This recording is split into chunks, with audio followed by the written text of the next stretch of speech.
अनुशेषिता नाम तनोतु कृष्ण अखिल मंगलम नः।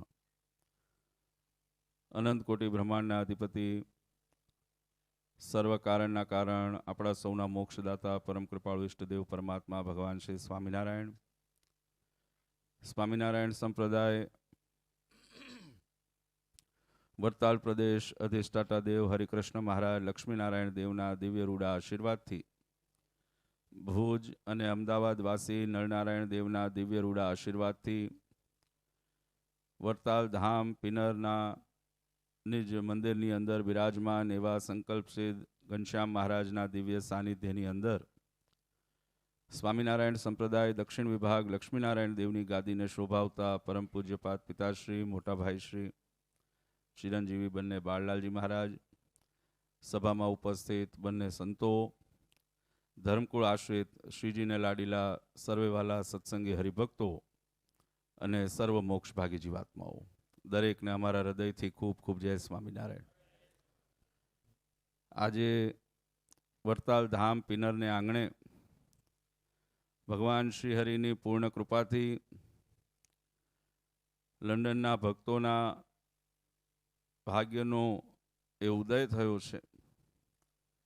भगवाननी प्राप्ति स्वामीए बात करी एम के 8 महीना पहला ज प्रतिष्ठाना माध्यमे करीने भगवाननु अहींया आगमन थयुं अने एना पछी आ थोड़ाक समयनी अंदर ज सुंदर आ कथानुं आयोजनना माध्यमे करीने ए भगवानना चरित्रों अने भगवाननी अंदर तरबोळ थवानो अवसर ए आपणने बधाने सहजे सहजे प्राप्त थयो छे। शास्त्रोनी अंदर भगवानना चरित्रों भगवाननी कथा वार्ता एनु महात्म एनु वर्णन खूब सुंदर रीते करवामां आव्युं छे।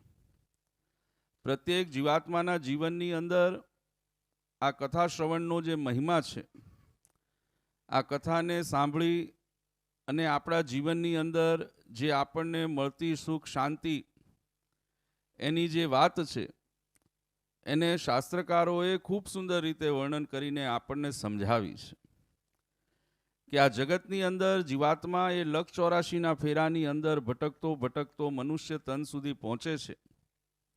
अनंत योनिओनी अंदर अनंत वखत जन्म मरणना चक्रमा ए जीवात्मा भटकतो होय छे। ज्यारे ज्यारे आ संसारमां आवे त्यारे त्यारे ए जीवात्मा मननी अंदर एक संकल्पनी साथे आवे छे, मननी अंदर एक अभिलाषा अने आशानी साथे आवे छे कि आ संसारमां जईने केम करीने अमे आ 184 ना फेराने टाळी शकीए अने केवी रीते करीने अमे पोताना जीवने परमात्मामय बनावी भगवाननी अंदर जोड़ी शकीए।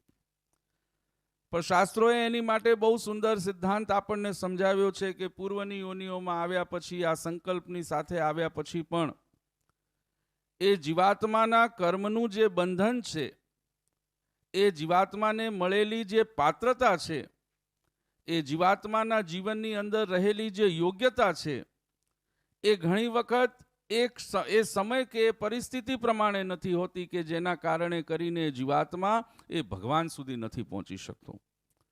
अने एटला ज माटे परमात्माए कर्मोना जे बंधन छे एमांथी मुक्त थवा माटे थईने भगवान सुधी पहोंचवा माटे थईने आपणने एक एवं अंग अने एक एवं माध्यम भगवाने आप्युं कि जे मनुष्य तनना रूपनी अंदर पंचभौतिक देहना रूपनी अंदर भगवाने आपणने पूरुं पाड्युं कि जेनी अंदर भगवाने आपणने योग्यता पण आपी ए सामर्थ्य पण आप्युं अने साथे साथे समझण पण आपी कि जेनो उपयोग करीने जीवात्मा ए परमात्मा तत्वने ओळखी शके छे। बात बहु समझवा जेवी छे कि पूर्वना योनिओनी अंदर पूर्वना जन्मनी अंदर आपणे भगवान सुधी कीधुं एम कि जे पात्रता केळवવાની छे आपणी अंदर कारण के ए पात्रतानी योग्यता न होय तो आपणे गमे तेटली मेहनत अने दाखलो करीए आपणे लक्ष्य सुधी पहोंची शकता नथी। बराबर ने? हूँ घणी वखत दृष्टांत आपतो होઉં कि आपणे कदाच मोची टायरनुं काम करनार टायरनुं कोई काम करनारो होय पंचरनुं नेनुं एनी पासे जईने कदाच एने कहीए कि अमारुं ऑपरेशन करी दो मने पेटमां कंईक तकलीफ छे तो ए कहेवाय नायर ए काम करी शकतो नथी कारण के एनी अंदर ए योग्यता ने पात्रता નથી। હવે તમે ડૉક્ટરને જઈને એમ કહો તમે જેમ ઓપરેશન પછી ટાંકા લો છો એમ મારા ટાયરમાં પંચર પડ્યું છે મને ટાંકા લઈને હરખું કરી દો તો ડૉક્ટર એ કરી શકશે? ડૉક્ટરે કરી શકતો નથી, કારણ કે એનું કામ નથી, એની યોગ્યતા નથી, પાત્રતા નથી.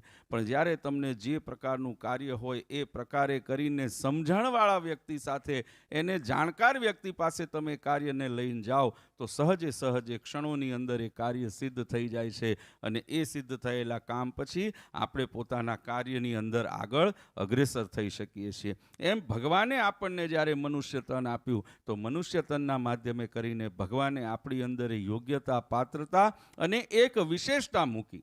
અને વિશેષતા શું મૂકી? તો મહારાજે આપણને આ મનુષ્ય તનના માધ્યમે કરીને સમજણ આપી. શાસ્ત્રનો મત એમ કે છે, આહાર નિદ્રા ભય મૈથુનમ ચ સામાન્ય એતે પશુભિ નરાણામ ધર્મો હિતેષામ અધિકો વિશેષો ધર્મેણ હીના પશુભિ સમાનામ. કે આ સંસારની અંદર માણસ જીવ જ્યારે આવે છે તો એ કોરી સ્લેટ હોય છે.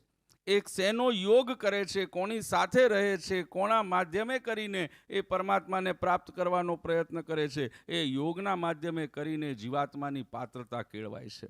એટલે ખાવું, પીવું, ઉઠવું, બેસવું, હસવું, રડવું, જીવનના તમામ કાર્ય જે આપણે નિત્ય કરીએ છીએ એ તમામ કાર્ય એને જો કદાચ સહજ રીતે જોવામાં આવે તો કોઈ પણ એમ કહેવાય ને, પશુ પંખી કે જાનવરને લઈ લો ને કોઈ પણ, તો એ પણ એ બધા જ કામ કરે છે. સહજ રીતે સમજીએ તો રાત્રે સૂવે છે, સવારે ઉઠે છે, એને પણ ભૂખ લાગે છે, એને મારો તો એને પણ વાગે છે, એને હેરાન કરો તો એને પણ ક્રોધ આવે છે. આ બધું જ કામ કે જે રસ્તે રખડતું કદાચ કોઈ પશુ હોય એ પશુ પણ એ બધું કરે છે. અને એ જ કામ આપણે પણ કરીએ છીએ. રાત પડે સૂઈએ, સવાર પડે ઉઠીએ, બપોરે જમીએ, આપણને કોઈક મારે તો આપણને વાગે, આપણને ક્રોધ આવે, આ બધી ભાવનાઓ વ્યક્ત કરીએ. આ બધા જ કામ આપણે પણ કરીએ છીએ.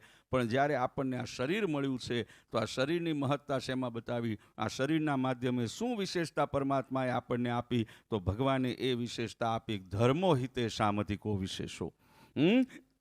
કે આ મનુષ્ય તન જ્યારે આપણને મળ્યું તો મનુષ્ય તનના માધ્યમે કરીને આપણને ભગવાને સમજણનું બળ આપ્યું છે, સમજણની પાત્રતા આપી છે. કે એ પાત્રતાના ઉપયોગે કરીને આપણે ભગવાનની કથા વાર્તાનું આ હોલમાં બેસીને શ્રવણ કરી શકીએ છીએ. આ રસ્તે રખડતા પશુ કે જીવાત્માઓ જે છે એ કથાનું શ્રવણ કરી શકતા નથી. એ વિશેષ માધ્યમ આપણને મળ્યું છે. અને એની મહત્તાને જીવનમાં સમજવા માટે થઈને, કારણ કે કળિયુગના વાતાવરણ, કળિયુગની પરિસ્થિતિ, કળિયુગના સમયની અંદર જ્યારે આપણે એમ કહેવાય પસાર થતા હોઈએ ત્યારે જીવાત્માની ઉપર માયા આદિના જે અવરોધ છે એ ડગલે ને પગલે એના જીવનની અંદર અડચણરૂપ બને છે. અને એ અડચણને દૂર કરવી હોય તો એની માટે થઈને પરમાત્માનો આશરો દ્રઢ કરવો પડે છે. એ ભગવાનને ઓળખીને પોતાનો ભગવાન પ્રત્યેનો નિશ્ચય એને આપણે દ્રઢ કરવો પડે છે. અને એ નિશ્ચય દ્રઢ કેવી રીતે થાય? તો એની માટે થઈને પરમાત્મા આ લોકની અંદર વારંવાર એમ કહેવાય અવતાર ધારણ કરીને જીવાત્માના અંતરની અંદર રહેલા જે અંતઃશત્રુ રૂપી અધર્મના જે મૂળિયા છે એનો નાશ કરવા માટે થઈને પરમાત્મા લોકની અંદર અવતાર ધારણ કરે છે. મહારાજ આ ધર્મને ધરાને એમ કહેવાય અધર્મથી મુક્ત કરીને ધર્મના માધ્યમે કરીને ધર્મનું સ્થાપન કરે છે.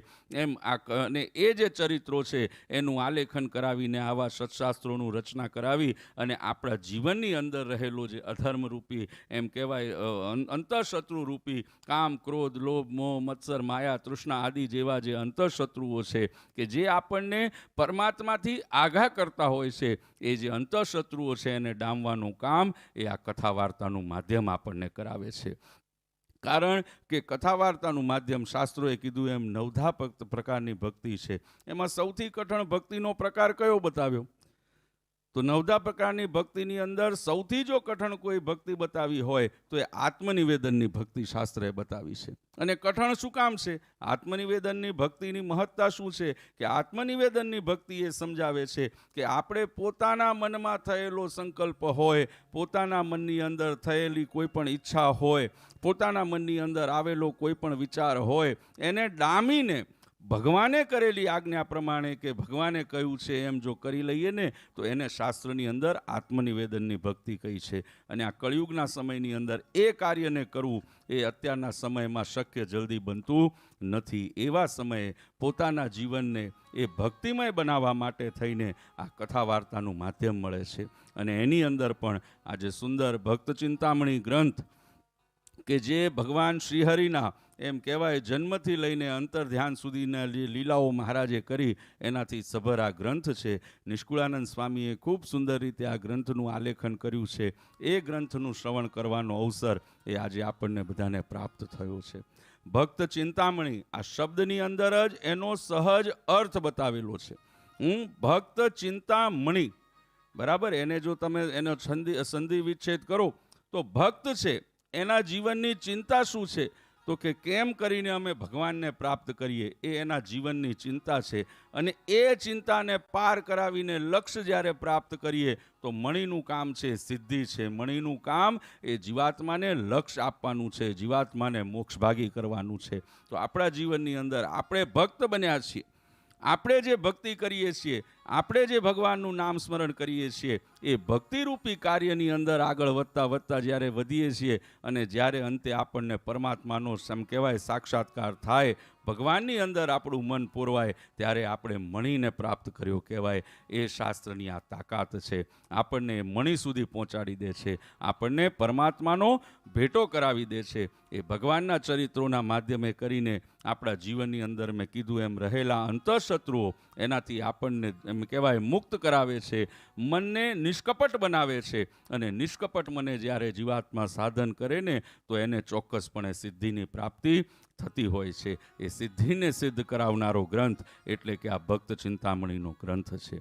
આના રચયિતા હું હંમેશા કહું છું કે આપણે કથાને સાંભળીએ, એક કાને સાંભળીને બીજા કાને કાઢી નાખીએ ને તો એ સાંભળેલી કથા સાર્થક થતી નથી, બરાબર ને? એ કથાનું મહત્વ રહેતું નથી. પણ એ કથાનું શ્રવણ કરીને એ કથાને જો આપણે અંતરની અંદર ઉતારીએ, પોતાના જીવનની અંદર રહેલા જે મેં કીધું એમ કુટેવો હોય, કંઈ પણ અણસમજણ હોય, પોતાના જીવનને ટટોલી એમાંથી રહેલી જે એમ કહેવાય જે ખોટી વસ્તુઓ છે એને દૂર કરી અને આ કથાને જ્યારે અંતરમાં ઉતારીએ તો આ સાંભળેલી કથા આપણા જીવનમાં સાર્થક બને છે. આજે 7 દિવસ સુધી અહીંયા કથાનું શ્રવણ તમે બધા કરવાના છો.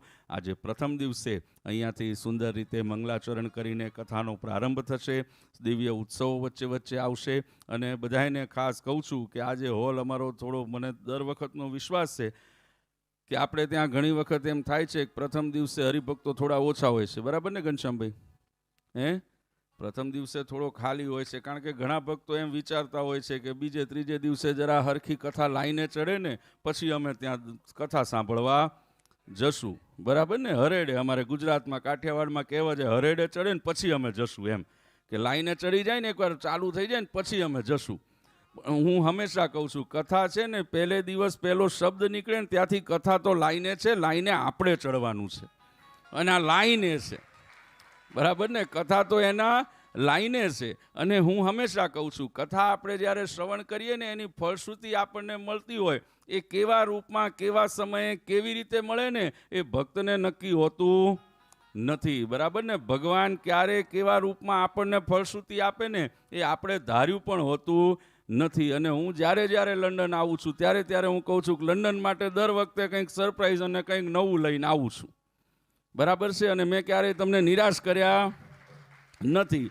એટલે આજે જ્યારે અહીંયા કથાનો પ્રારંભ થયો છે, હું દરેક ભક્તોને કહીશ કે આજથી જ, બરાબર, કારણ કે ઘણાને હવે એવું થઈ ગયું ને, મેં કીધું એમ મારું ઓનલાઈન જુએ ને આમ બધી રીતે જોઈ લે છે ને પછી થાય કે થોડી ભીડ થાય ને છેલ્લો દિવસ થાય ત્યારે જશું. પણ આ કથાનું માધ્યમ છે ભલા માણાને, એમાં ભક્ત ચિંતામણી. એક આપણે ત્યાં બહુ સુંદર એક કહેવાય કિંવદંતી છે, એક નાનકડું દ્રષ્ટાંત આપું છું કે આ 7 દિવસ આ પાશ્ચાત્ય સંસ્કૃતિની અંદર, આ પાશ્ચાત્ય જગતની અંદર રહીને જ્યારે આપણે જીવન વિતાવતા હોઈએ તો આ 7 દિવસ આપણા જીવનના એવા છે કે જે ભગવાને આપણને ફળના રૂપમાં આપ્યા છે. ભગવાને આપણી ઉપર કૃપા કરી છે કે આપણા જીવનની અંદર કદાચ કંઈ પણ એમ કહેવાય ને કાટ ચડ્યો હોય, કંઈ પણ ખોટપ ચડી હોય તો એનામાંથી મુક્ત થઈને જીવનને શુદ્ધ કરીને સારા માર્ગે આગળ લઈ જવા માટે, જીવનની અમૂલ્ય પ્રાપ્તિને કરવા માટે આ ભગવાને આપણી ઉપર કૃપા કરી છે. એનું સુંદર એક દ્રષ્ટાંત રમૂજનું આપું છું કે એક વખત એક ગામની અંદર એક ધણી ધણિયાણી રહેતા હતા, હસબન્ડ વાઈફ. હવે બંનેની એમ કહેવાય કે પરિસ્થિતિ જે હતી, આર્થિક પરિસ્થિતિ બધી રીતે બધા ખૂબ દુર્બળ હતા. હવે આર્થિક પરિસ્થિતિ દુર્બળ હોવાને કારણે જીવનની અંદર કોઈ એવો આનંદ, કોઈ એવો ઉલ્લાસ કે કાંઈ પણ એવું માણી શકતા નહોતા. હવે એની અંદર બંને જણાએ નોકરી, ધંધો, આ તે બધું કરવાનો પ્રયત્ન કર્યો, પણ કઈ ઠેકાણે એમનો બધાનો મેળ આવ્યો નહીં. એટલે જીવાત્માના જીવનની અવળઈ એ છે કે આપણે પહેલાં તો જે કરીએ ને એમાં એમ રાખીએ છીએ કે હું કરું અને મેં કર્યું, બરાબર ને? એટલે આપણા નંદ સંતોએ લખ્યું ને, હું કરું એ જ અજ્ઞાનતા, શકટનો ભાર જાણે શ્વાન તાણે. આપણે જીવનમાં જે કરીએ છીએ જે મળે છે આપણે તરત એમાં એમ માનીએ છીએ કે આ તો મારી મહેનતનું ફળ છે, બરાબર? પણ એ ભગવાનની કૃપા છે ને. બાકી જો તમારી મહેનતનું મળવાનું હોત તો આપણે ક્યાં 15 વર્ષ રાહ જોવાની જરૂર હતી? 15 વર્ષ પહેલાં જ મળી જાત ને. મહેનત તો પહેલે દિવસથી શરૂ કરી, પણ ભગવાનની કૃપા હતી એટલે તમને સિદ્ધિ પ્રાપ્ત થઈ છે. તો એમ બંને ધણી ધણિયાણીએ બધા પ્રયત્ન કર્યા, ક્યાંય મેળ ન આવ્યો. ત્યારે જીવાત્મા એમ કહેવાય ને ભગવાનના શરણે થાય. પહેલાં પોતાની રીતે લડી લે, પણ નથી મેળ આવતો ને પછી એને ભગવાનનો આશરો દેખાય છે. એટલે બંને જણે વિચાર કર્યો કે હવે ભગવાનને યાદ કરવા છે ને હવે ભગવાન સિવાય આશરો નથી. એટલે ભગવાન એને નક્કી કર્યું. એટલે જે ઘર ધણી હતો એ ધણી કે હું જંગલમાં જઈને તપસ્યા કરું. હવે તપસ્યા કરવા ગયા. લૌકિક દ્રષ્ટાંત છે વાલા ભક્તો, પણ સમજ વહેલી પડે ને એટલા માટે લૌકિક દ્રષ્ટાંત આપું છું. સમજો આ વાતને. એટલે એની અંદર પછી ધણીએ નક્કી કર્યું કે હું જાઉં જંગલમાં જઈને ભગવાનની તપસ્યા કરું, ભગવાનને રાજી કરું, ભગવાનની કૃપા થાય ને તો જ હવે આપણા જીવનમાં કંઈક સુખ આવે. ધણી જંગલમાં ગયો. જંગલમાં જઈને એને કહેવાય તપ શરૂ કર્યું. ઘણા સમય સુધી તપ કર્યું ભગવાન એની ભક્તિથી, કારણ કે ત્યાં સુધી નિસ્વાર્થ હતું, બીજું કંઈ એને બીજો કોઈ એવો સ્વાર્થ નહોતો. એટલે એ નિષ્પાપ ભાવે એને ભગવાનની ભક્તિ કરી. ભગવાન રાજી થયા, અને ભગવાને દર્શન દીધા. દર્શન દઈને પૂછ્યું કે માગો શું વરદાન માગો છો? હું તમારી ભક્તિથી રાજી છું. એટલે સહજ મનુષ્ય સ્વભાવ છે. એટલે એને કીધું કે મહારાજ અમારા જીવનની અંદર ખૂબ દુબળાઈ છે, અમારા જીવનમાં અમે આર્થિક રીતે ને બધી રીતે ખૂબ નબળા છીએ, કંઈક એવી કૃપા કરો ને કે અમારા જીવનમાં સુખ આવી જાય. એટલે ભગવાને કીધું વાંધો નહીં. એટલે મહારાજે એની ઉપર રાજી થઈને ભગવાને એને પારસમણી આપ્યો, બરાબર? પારસમણી આપ્યો. હવે પારસમણીની વિશેષતા શું? તો કે પારસમણીની એ તાકાત છે કે લોખંડને પણ જો એ પારસમણીનો સ્પર્શ કરાવવામાં આવે તો એ લોખંડને સ્વર્ણની અંદર પરિવર્તિત કરી દે છે, આયનને પણ ગોલ્ડ બનાવી દે. એ તાકાત એ પારસમણી નામના પથ્થર એમ કહેવાય મણીની અંદર રહેલી છે. એટલે મહારાજે એટલું આપ્યું ને એને કીધું કે આનો તો ઉપયોગ 2 દિવસમાં 3 વખત કરી શકીશ. શું કીધું? જવાબ આપજો. તમારા વક્તાને મજા આવશે ને મને મજા આવે. કે થાકી ગયા છો? હજી પ્રારંભ છે ભલામણા, હજી ઘણો લાંબો પંથ કાપવાનો છે. અને ભેગા મળીને કરશું ને તો ઘણા લાંબા પંથ કાપવાના છે, બરાબર છે ને? ઉત્સાહમાં ઉલ્લાસમાં રહીને કરશું તો આ ભક્તિનો માર્ગ. મહારાજે કીધું સુરાનો છે. સુરો કોણ હોય કે ગમે તેવી પરિસ્થિતિ ગમે તેવું આવે એમાં આનંદમાં રહીને કામ કરતો જાય ને એને સુરો કીધો શાસ્ત્રે. એટલે ઓલાને મહારાજે મણી આપ્યો. મણી આપી અને એમ કીધું કે ભાઈ આનો ઉપયોગ 2 દિવસની અંદર તું 3 વખત કરી શકીશ. એને આપીને ભગવાન અંતર ધ્યાન થઈ ગયા. હવે મહારાજ અંતર ધ્યાન થયા ને મહારાજ એમ કહેવાય ત્યાંથી અદૃશ્ય થઈ ગયા. એટલે પછી એના મનની અંદર પ્રશ્ન થયો કે એવો તો કોઈ પથ્થર હોતો હશે કે જેને આમ તમે લોઢાને અડાડો અને હોનું બની જાય. એટલે એને થયું કે લાય અખતરો કરું. એટલે અખતરો કરવા માટે થઈને વિચાર કર્યો. એટલે આજુબાજુમાં દ્રષ્ટિ કરી, ત્યાં નાનકડો એમ લોખંડનો એક ટુકડો મળી ગયો. એટલે આને તપાસ કરવા માટે થઈને એ નાનકડા ટુકડાની ઉપર પારસમણીનો સ્પર્શ કર્યો. હવે પારસમણી જેવો અડાડ્યો એટલે તરત એ સ્વર્ણની અંદર પરિવર્તિત થઈ ગયો. એ યુવાન રાજી થઈ ગયો કે લે ભાઈ આ સરસ મળી ગયું છે, આમાં તો એક જ વારમાં આપણે અમીર કરોડો અને ખરબોપતિ બની જવાશે. હવે ત્યાં લાલચે પ્રવેશ કર્યો, બરાબર ને? ત્યાં સુધી ભગવાનના આશ્રય થઈ અને ભગવાનની કૃપા માટે કામ કરતો હતો. હવે જ્યારે ફળ મળ્યું એટલે હવે લાલચનો પ્રવેશ થયો. એટલે થયું જેવો પ્રશ્ન એને પથ્થર અડાડ્યો, સોનું જોયું એટલે તરત નક્કી કર્યું, દોડતો ઘરે ગયો. ઘરે જઈ અને કહેવાય દરવાજો ખખડાયો. એના ઘરવાળાએ દરવાજો ખોલ્યો. અંદર જઈને સીધું ઘરવાળીને કીધું ઘરમાં જેટલું લોખંડ હોય ને બધું લાવીને ભેગું કર. તાબેથોન, ચમચાન, જે લોઢાનું હોય, ભંગાર જેટલું પડ્યું બધું લાવીને ભેગું કર. આપણે હવે અમીર થઈ જઈશું. એટલે ઘરવાળીએ પ્રશ્ન કર્યો કે એવી તો શું વસ્તુ છે કે તું એકદમ આવી રીતે તું એ ભંગારમાંથી અમીર થઈ જઈશ? એટલે એને એ પોતાના ધણિયાણીને વાત કરી કે મેં ભગવાનની તપસ્યા કરીને ભગવાને મને વરદાન આપ્યું ને આ પારસમણી આપ્યો છે. આ મણી છે ને એની તાકાત છે કે આને લોખંડને અડાડો ને એટલે લોખંડ સ્વર્ણમાં પરિવર્તિત થઈ જાય. એટલે ધણિયાણી હતા, બહેનોનો સ્વભાવ કંઈ પહેલી વારમાં ધણીનું માને નહીં, બરાબર ને? સહજ આ લૌકિક એક આપણે બધા એના આ સહજ એક પ્રકૃતિ છે. એટલે ધણિયાણીએ કીધું કે હવે તમે ઠંડા પોરના ગપ્પા રહેવા દો, આવું તો હતું હશે કે પાણો અડાડો, પથરો અડાડો અને લોઢું સ્વર્ણમાં બની જાય. એટલે એને ઘણો સમજાવવાનો પ્રયત્ન કર્યો, પણ એની ઘરવાળી માની નહીં. એટલે એને કીધું કે હવે આને મારે કંઈક કરીને બતાવવું પડશે. એટલે ઘરવાળીને કીધું સારું, ગમે તે એક લોઢાનો ટુકડો કે એવું લઈ આવ, એટલે હું એને અડાડીને તને બતાવું. એટલે ઘરમાં ગઈને અંદર તાબે થોક જે કંઈક હતું ગમે તે લોઢાની વસ્તુ લઈને આવ્યા. એટલે આ ભાઈએ એની ઉપર મણી અડાડ્યો. પારસમણીના સ્પર્શ થતાની સાથે લોઢું સ્વર્ણની અંદર પરિવર્તિત થઈ ગયું. બંને જ્યારે આ ઘટના જોઈ, બંનેની લાલચ ભેગી થઈને લાલચ વધી. એટલે હવે નક્કી કર્યું કે આપણને ભગવાને 2 દિવસમાં 3 વખત ઉપયોગ કરવાનો સમય આપ્યો છે, બરાબર ને? 2 દિવસમાં 3 વખત ઉપયોગ કરવાનો સમય આપ્યો ને એમાં 2 વખત તો અખતરામાં જતી રહી. એટલે બંને જણાએ નક્કી કર્યું કે હવે એક કામ કરીએ, 2 દિવસની અંદર બને ને એટલું લોખંડ આપણે ભેગું કરી લઈએ અને 48 કલાક પૂરા થતા પહેલા એક જ વારમાં પારસમણી આપણે એને અડાડી અને બધું લોઢું ને સ્વર્ણમાં પરિવર્તિત કરી નાખશું. એટલે બંને જણાએ પોતાની લાલચને ધ્યાનમાં રાખીને કામ શરૂ કર્યું. પહેલાં ઘરની અંદર બધે ફેંદી માર્યું. ઘરની અંદર જ્યાં જ્યાં લોઢું હતું બધું લાવીને એમ ઘરમાં ભેગું કર્યું.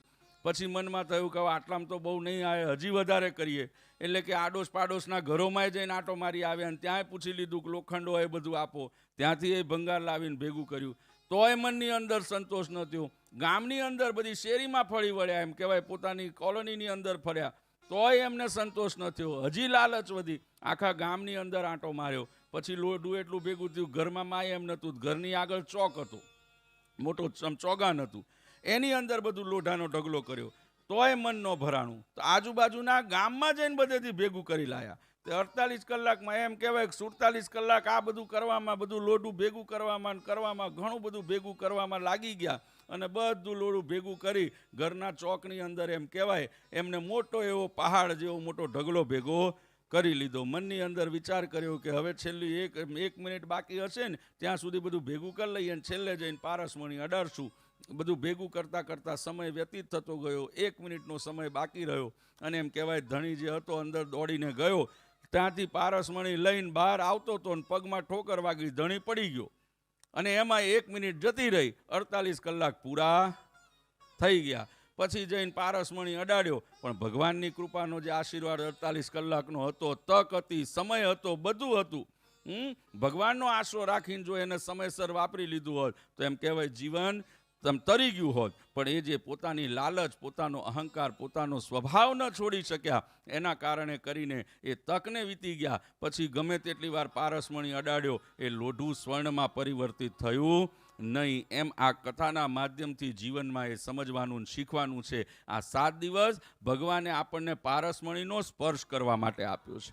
આનો સ્પર્શ કરીને જીવનની અંદર જો આપણે ભક્તિના માર્ગ ઉપર અગ્રેસર થઈ જઈશું, ભગવાનનો નિશ્ચય દ્રઢ કરી લેશું અને ભગવાનના આશ્રય થઈ જશું ને, તો જીવનની અંદરથી તમામ દુઃખો એ પરમાત્મા દૂર કરી લેશે. પણ પોતાની સમજણનો ઉપયોગ કરીને, પોતાના અહમનો ઉપયોગ કરીને, પોતાના અંતઃશત્રુઓના એમ કહેવાય વશ થઈને જો આપણે કદાચ સ્વાર્થમય જીવન જીવશું ને, તો જીવનમાં ગમે તેટલું ભેગું કરશું એ ઘર આંગણે લોઢાના એમ કહેવાય ને ભંગાર સમાન રહેશે. બીજી એની અંદર કંઈ ઉપલબ્ધિ મળશે નહીં. અને આનો જો સ્પર્શ જીવનમાં થઈ ગયો તો જીવનમાં ગમે તેવા કર્મ કર્યા હશે, આનો સ્પર્શ આપણને એમાંથી ઉગારી જીવનને સ્વર્ણમય બનાવી દેશે, શુદ્ધ બનાવી દેશે. એ અવસર આજે તમને બધાને આ કથાના માધ્યમથી પ્રાપ્ત થયો છે. એટલે આજથી અહીંયા દિવ્ય ભક્ત ચિંતામણીની કથા, એનું શ્રવણ કરવાનો દરેક ભક્તોને અવસર પ્રાપ્ત થયો છે. દરેકને જે ભક્તો આજે અહીંયા ઉપસ્થિત છે તમામને કહીશ, પોતાના સ્નેહીજનોને, પરિવારજનોને બધાને જાણ કરજો. અહીંયા આવીને આનો દિવ્ય લાભ લે. કદાચ ઓનલાઈન માધ્યમે કરીને પણ જે ભક્તો આનું શ્રવણ કરતા હોય એ બધાને પણ કહીશ કે અહીંયા આવીને પ્રત્યક્ષ ભાવે બેસીને કથાનું શ્રવણ કરજો. આજથી આ દિવ્ય કથા મહોત્સવને અમે અહીંયા ખુલ્લો જાહેર કરીએ છીએ. આજથી સુંદર 7 દિવસની ભક્ત ચિંતામણી ગ્રંથની કથા, એનું અહીંયા સુંદર રસપાન એ અમારા વક્તા એવા છપૈયા સ્વામી એ ખૂબ સારી શૈલીની અંદર તમને બધાને એનું રસપાન કરાવશે. એટલે દરેક ભક્તો એનો લાભ લેવા માટે ચોક્કસપણે અહીંયા પધારજો. એટલે આજના દિવસે હજી આગળ આપણે 6 દિવસ આપણા જ છે. આપણે અહીંયા અમે કહીએ એમ ભક્તિ, જ્ઞાન ને બધી જ મજા ને બધું અહીંયા જ આપણને કરવાનું છે. ને આપણે ભેગા છીએ. બીજું મેં કીધું એમ કે બધાને આજે ટકોર પણ કરી દઉં છું કે રોજ કંઈક નવું મળશે. બરાબર ને? એટલે કોઈએ રાહમાં ન બેસતા કે ક્યારે કંઈક આમ મોટો પ્રસંગ હશે ને જઈશું. અમારે તો હરદિન હોલીને રાત દિવાળી એવું છે, બરાબર છે ને? દરેક દિવસ હોળીને દરેક દિવસ દિવાળી છે. તમે આવીને એને માણતા થઈ જજો, એટલે પાછળથી કોઈને મનમાં એમ ન થાય કે ભાઈ અમે રહી ગયા, બરાબર છે ને? એટલે લાભ લેવા માટે દરેકને કહીશ, રોજ આવજો, રોજ કંઈક નવું મળશે, કંઈકનું કંઈક અહીંયાથી તમને પ્રાપ્ત થશે. એટલે દરેક ભક્તોને આજના દિવસે અહીંયા શ્રીહરિના ચરણોમાં પ્રાર્થના કરું કે આ 7 દિવસ દરેક ભક્તોના જીવનની અંદર મહારાજ દરેકને શક્તિ આપે કે મન કર્મ વચને કરીને દરેક ભક્તો આ કથાનું શ્રવણ કરી પોતાના જીવનને ભગવાનમય બનાવી શકે, પોતાના જીવનને ભગવાનને સોંપી શકે, ભગવાનની અંદર વૃત્તિ દરેકની દ્રઢ થાય એવી મહારાજના ચરણોમાં હું પ્રાર્થના કરું છું. અને આજના પ્રારંભના દિવસે પરમ કૃપાળુ ઈષ્ટદેવ પરમાત્મા ભગવાન શ્રી સ્વામિનારાયણ, વરતાલવાસી હરિકૃષ્ણ મહારાજ લક્ષ્મીનારાયણ દેવ અને નિજ મંદિરમાં બિરાજમાન ઘનશ્યામ મહારાજ, ભુજ અને અમદાવાદવાસી નરનારાયણ દેવ, તમામના ચરણોમાં પ્રાર્થના કરું કે અમારા દરેક ભક્તોને ભગવાન ખૂબ સુખિયા કરજો, ભક્તિનું ખૂબ બળ આપજો, દરેકના જીવનની અંદર કોઈ પણ પ્રકારની આધિ વ્યાધિ કે ઉપાધિ હોય એને ભગવાન દૂર કરજો, દરેકના જીવનને નિષ્કંટક બનાવી અને ખૂબ સુખના માર્ગે અગ્રેસર કરવાની શક્તિ એ ભગવાન દરેકને આપજો એવી મહારાજના ચરણોમાં પ્રાર્થના કરું છું. અને અંતમાં અમારા સમગ્ર ધર્મકુળ પરિવાર, પરમ પૂજ્યપાદ સનાતન ધર્મ ધુરંધર 1008 આચાર્ય શ્રી અજેન્દ્ર પ્રસાદજી મહારાજ, પરમ પૂજ્ય અસૌ ગાદીવાળા માતુશ્રી, પરમ પૂજ્યપાદ મોટાભાઈ શ્રી નુગેન્દ્ર પ્રસાદજી મહારાજ, અમારા બધાએ સમગ્ર પરિવાર વતી આજે પીનર વડતાલ ધામના તમામ ભક્તોને અંતરથી આ દિવ્ય ભક્ત ચિંતામણી કથાના પ્રારંભના ખૂબ ખૂબ અભિનંદન અને વધામણા આપું છું. સર્વનું જીવન મંગળમય થાય એવા અંતરના શુભ આશીર્વાદ આપી મારી વાણીને વિરામ આપું છું. સહેજાન સ્વામી મહારાજ. એકવાર જોરદાર તાલીઓથી આપણે પૂજ્ય મહારાજને વધાવીએ. ખૂબ દિવ્ય રૂડા આશીર્વાદ પૂજ્ય લાલજી મહારાજ શ્રીએ આજે પ્રારંભના દિવસની અંદર. અને વાલા ભક્તો, કારણ કે લાલજી મહારાજ શ્રીની નેમ ને હેમ છે કે ઘનશ્યામ મહારાજ હતા પણ જોડે જોડે ભગવાન પણ પાછા જોડે લઈને આવ્યા.